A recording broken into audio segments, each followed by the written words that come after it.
Pekan Olahraga Nasional ke-20 di Papua resmi ditunda menjadi tahun 2021, yang sebelumnya dijadwalkan akan digelar di bulan Oktober tahun 2020. Adapun Platda yang sebelumnya sudah disiapkan KONI Sumsel terpaksa dihentikan dan akan kembali dilaksanakan di tahun 2021 berdasarkan hasil rapat di akhir tahun 2020. Suparman Romans mengatakan dengan ditundanya PON Papua, ada keuntungan dan kerugian yang didapat. Keuntungan yang bisa didapat yaitu persiapan atlet menjadi lebih lama untuk bisa meraih prestasi terbaik.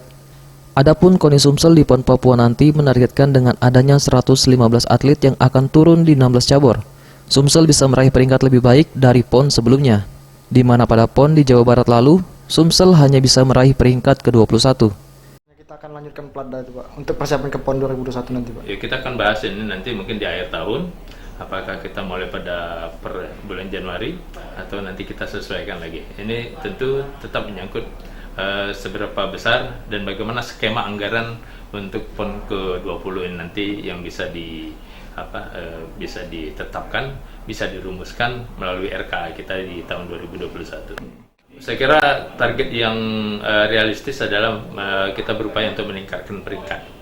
Kalau kemarin kita di peringkat 21, mudah-mudahan bisa meningkatlah 2 atau 3 tingkat, paling tidak di bawah 20 besar itu ya. Eza PM, Sriwijaya TV.